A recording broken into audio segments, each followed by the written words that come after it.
بسم اللہ الرحمن الرحیم۔ السلام علیکم اسٹوڈنٹس، میں Allied School Jubilee Town Campus سے آپ سے مخاطب ہوں۔ ہمارا پری-9 اردو کا سلیبس جو ہے اس میں 2 غزلیات اور 3 سبق شامل ہیں۔ پہلی غزل ہے ہستی اپنی حباب کی سی ہے، میر تقی میر۔ میر تقی میر شہنشاہ غزل اور اردو کے شعراء آفاق شاعر تھے۔ ان کی غزلیہ شاعری اردو ادب کا سرمایہ ہے۔ غم عشق اور غم زمانہ پر مبنی میر کے اشعار زندگی کی تلخیوں کے عکاس بھی ہیں اور الجھنوں کے ترجمان بھی۔ پہلی ان کی جو غزل کا شعر ہے وہ ہے ہستی اپنی حباب کی سی ہے، یہ نمائش سراب کی سی ہے، یعنی کہ زندگی جو ہے وہ پانی کا بلبلہ ہے اور بالکل ایک دھوکہ اور عارضی ہے۔ اس میں زیر نظر جو شعر ہے ان کو انہوں نے زندگی کا عارضی اور فانی ہونا قرار دیا ہے کہ زندگی بالکل جو ہے وہ ایک پانی کا بلبلہ شمار کی جا سکتی ہے۔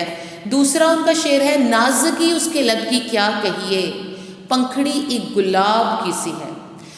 اب محبوب جو ہوتا ہے اس کو اپنا عاشق جو ہوتا ہے محبوب کو ہمیشہ اپنے لیے ایک آئیڈیل تصور کرتا ہے اور اس کے حسن میں کھویا رہتا ہے۔ میر تقی میر کا موقف ہے کہ محبوب کے ہونٹ بہت حسین ہیں، گلاب کا پھول اپنی رنگت، اپنی خوشبو اور اس کی پتیاں اپنی ذاکت کے حوالے سے دیکھنے والوں کے دلوں کو لبھا لیتے ہیں۔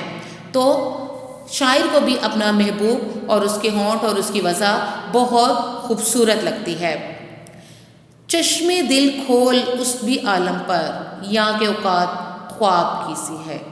اپنے دل کی آنکھ سے دوسرے دنیا کو دیکھو، کیونکہ اس دنیا کی حقیقت تو خواب و خیال کی سی ہے۔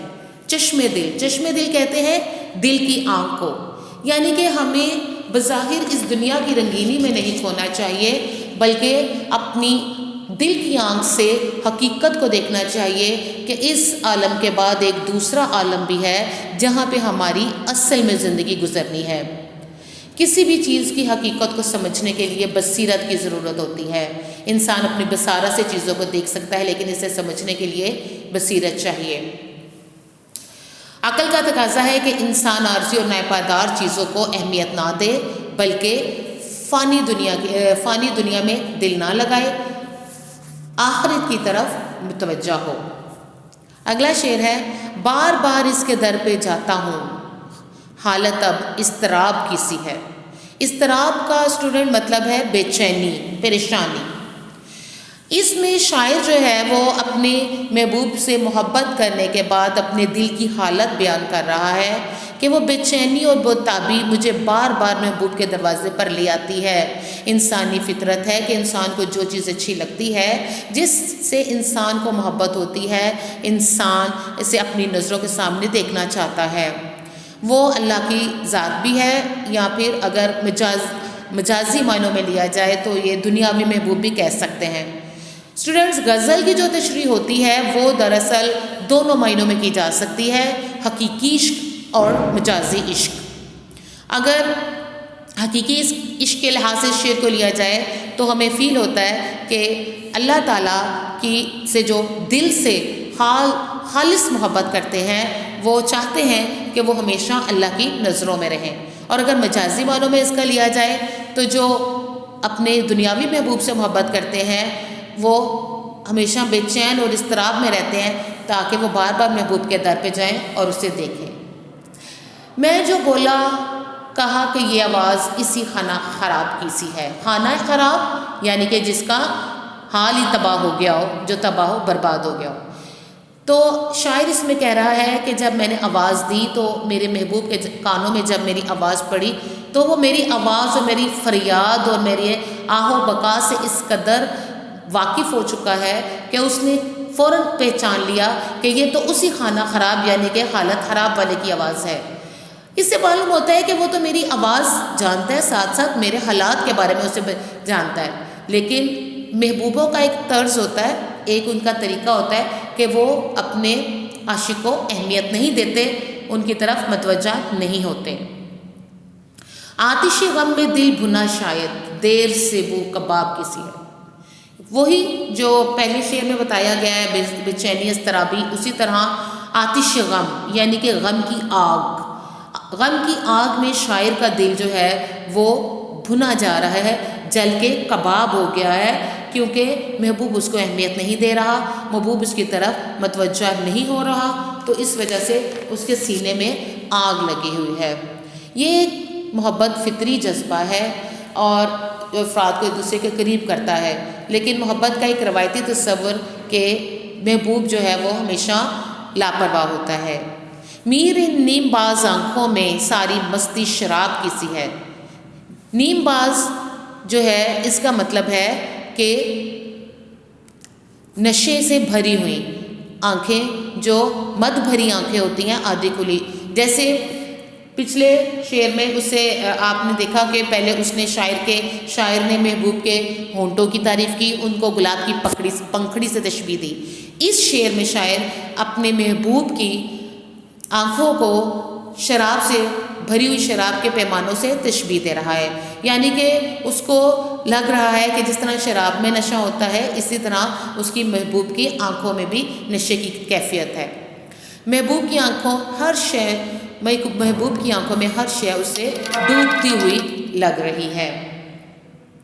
بچے یہ آپ کی غزل ہے، غزل کی تشریح ہم نے اسی طرح آسان الفاظ میں کرنی ہوتی ہے، اور اس کے جو سوالات ہیں وہ آپ دیکھ رہے ہیں۔ اس غزل میں ردیف کون سا الفاظ ہیں؟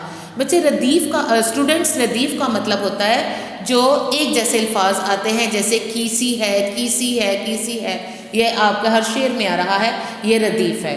اس کے بعد ہے قافیہ، 4 قافیے لکھے۔ قافیے ہوتے ہیں ہم الفاظ جیسے حباب، سراب، خواب، کباب، یہ ہم آواز الفاظ انہیں قافیہ کہتے ہیں۔ دوسرے شعر میں ہونٹوں کو کس سے تشبیہ دی گئی؟ گلاب کی پنکھڑی سے۔ میر نیم باز آنکھوں کی مستی کو کیا قرار دیا گیا؟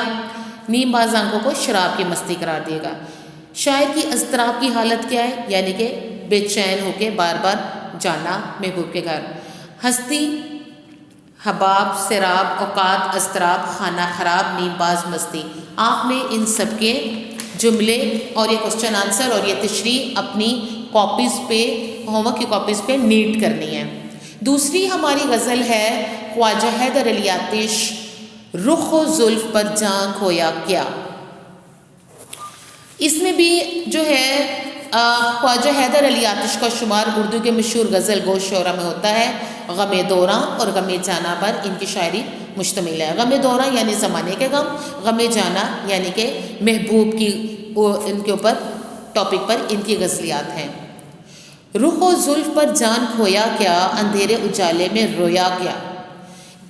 اسی میں وہ یعنی کہ اپنے عشق لا حاصل کو بیان کر رہے ہیں شاعر، کہ آتش محبت کے المناک انجام کا تذکرہ کرتے ہوئے کہتے ہیں کہ محبوب کے خوبصورت چہرے دل فریب زلفوں پہ میں مر مٹا تھا، لیکن محبوب نے اس کی پرواہ نہیں کی، یعنی کہ میں اس کے رخ کہتے ہیں چہرے کو، رخ اور زلف پر اپنی جان میں نے وار دی، لیکن اندھیرے انجالے میں روتا بھی رہا، دن رات روتا رہا، لیکن شاید محبوب کو اس سے کوئی فرق نہ پڑا، وہ میری طرف متوجہ نہ ہوا۔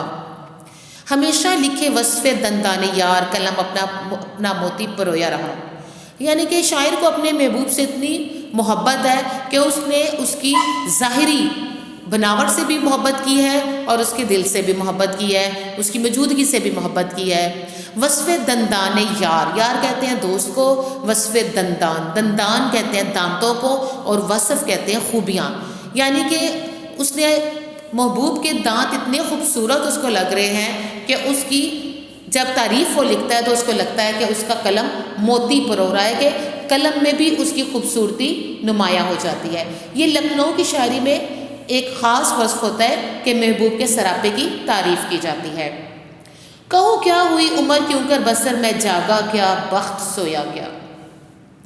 اب شاعر اس میں اپنے لا حاصل عشق کو بیان کر رہا ہے کہ محبوب سے اس قدر ٹوٹ کے محبت کرنا اس کو پھر بھی کوئی فائدہ نہ دے سکا، کہ میں اپنی زندگی کے بارے میں کیا بتاؤں، عمر بھر میں جاگتا رہا لیکن میرا نصیب سوتا رہا، یعنی کہ محبت بدقسمتی کی علامت بن گئی اس کے لیے۔ وہ درد سے جاگتا رہا، محبوب کی فراق میں، اس کی جدائی میں جاگتا رہا اور اس کی عمر اسی طرح بسر ہوتی رہی. اور انسان کی فطرت ہے کہ اس کی اگر ضروریات پوری نہ ہو تو اس کی حالت میں بہتری نہیں آتی. وہ دوسرے لوگوں کو اس کا ذمہ دار بھی نہ قرار دے سکتا، پھر وہ اپنے مقدر کو کوسنے لگتا ہے، اپنے مقدر کی خرابی کا تذکرہ کرتا ہے. تو یہ اس کی حیدر آتش جو ہیں ان کا بھی یہی طریقہ تھا اس غزل میں کہ وہ اپنے محبوب کو ڈائریکٹ برا بھلا نہیں کہہ رہے، بلکہ اپنی ناکامی، اپنی بدقسمتی قسمت پہ لکھ رہے ہیں.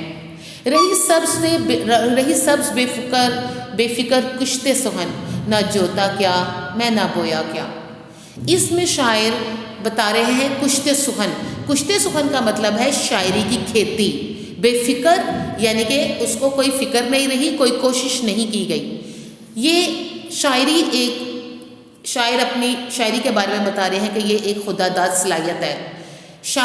جس طرح کسان کو ہل جوتنے کے لیے بے انتہا محنت کرنی پڑتی ہے، بہت کچھ اس کو سارا دن رات لگا کے فصل وہ اگاتا ہے، تب کہیں جا کے اس کو جو ہے وہ فائدہ ہوتا ہے. تو شاعری بھی یہ ہے کہ بہت زیادہ شاعروں کو محنت کرنی پڑتی ہے، اس کی اصلاح کرنی پڑتی ہے، ردیف قافیے کا خیال رکھنا پڑتا ہے. لیکن شاعر کہہ رہے ہیں حیدر علی آتش کہ یہ مجھے خدا داد صلاحیت اللہ تعالیٰ نے عطا کی ہے. مجھے تو بے فکری رہی اپنے کشتے سخن میں، شاعری میں، کہ مجھے اس کی کھیتی کو آبیار کرنے کے لیے کسی قسم کی محنت نہیں کرنی پڑی. یہ اللہ تعالیٰ کا مجھ پہ کرم ہے کہ میں فوراً شعر کہتا ہوں اور خود بخود میری جو ہے غزلیں تیار ہو جاتی ہیں. برہمن کو باتوں کی حسرت رہی، خدا نے بتوں کو نہ گویا کیا. برہمن ہندوؤں کی ایک ذات ہے، سب سے اونچی ذات، اور وہ جو ہیں ان کا کام یہ ہوتا ہے کہ وہ اپنے جو مندر اور بتوں کی حفاظت کرتے ہیں اور ان کی عبادت کرتے ہیں. تو یہاں پہ بھی شاعر نے وہی اس کی مثال اپنے اوپر رکھ کے دی ہے کہ برہمن ساری زندگی بتوں کی حفاظت کرتا ہے، ان کی عبادت کرتا ہے، لیکن بت پھر بھی پتھر کے رہتے ہیں، وہ ان کی بات نہیں سنتے. اسی طرح شاعر اپنی محبت کا ذکر کرتے ہوئے کہہ رہا ہے کہ میں نے بھی اپنے محبوب سے اسی طرح محبت کی جتنا ایک برہمن، ایک ہندو اپنے بتوں سے محبت کرتا ہے، اس کی حفاظت کرتا ہے، اس کی کیئر کرتا ہے، لیکن پھر بھی وہ پتھر کے پتھر ہی بنے رہتے ہیں. اس طرح میرا محبوب بھی پتھر کا ہی خدا بن کر بیٹھ گیا ہے، میری طرف ذرا توجہ نہیں کرتا. مزہ غم کے کھانے کا جس کو پڑا، وہ اشکوں سے ہاتھ اپنا دھویا کرے. اب شاعر یہ کہہ رہے ہیں کہ اتنی زیادہ بدقسمتی اور اتنی زیادہ محبوب کی جو ہے بے اتنائی، اس کی نفرت، مجھے اس کی عادت پڑ گئی ہے. ابھی مجھے اس غم میں مزہ آنے لگا ہے. جیسے کہتے ہیں کہ مانوس اس قدر صیاد سے ہو گئے کہ اب رہائی ملے گی تو مر جائیں گے. یہی حال ہے شاعر کا کہ وہ غم اور رونے میں اس نے اتنی زندگی گزار دی ہے کہ اب اس کو یہ اپنی زندگی یہی لگنا شروع ہو گئی ہے. اب وہ کہتا ہے کہ میں اتنا زیادہ غم کے اندر تیرتا ہوں کہ میرے ہاتھ روتا ہوں کہ میرے ہاتھوں سے اشکوں سے ہاتھ میرے دھلنا شروع ہو گئے ہیں اور مجھے اس میں مزہ آنے لگا ہے. اور پھر اس کے جو ہے کہ رونے میں شدت آ جاتی ہے. زن ہندا سے آتش محبت رہی، کنویں میں مجھے دل ڈبویا گیا. یہ زن ہندا کہتے ہیں تھوڑی کے ٹل کو، تھوڑی کے گھڑے کو. تھوڑی کے اندر جو گھڑا ہوتا ہے اس کو کہتے ہیں چین کے اوپر. تو آتش وہیں پہ اپنے محبوب کی دوبارہ سراپے کی تعریف کرتے ہوئے کہہ رہے ہیں کہ اس کی جو ہے تھوڑی پہ ایسا گڑا ہے کہ اس کو دل دیکھ کے میرا دل فریفتہ ہو گیا.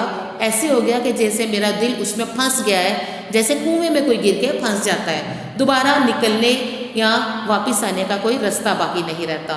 تو مجھے اپنے محبوب کے حد و حال سے، اس کی تھوڑی سے اس قدر محبت ہے کہ میں جیسے اس میں ڈوب گیا ہوں اور اب میرا دل چاہتا ہے کہ میں وہیں مر جاؤں، وہاں سے نہ نکلوں.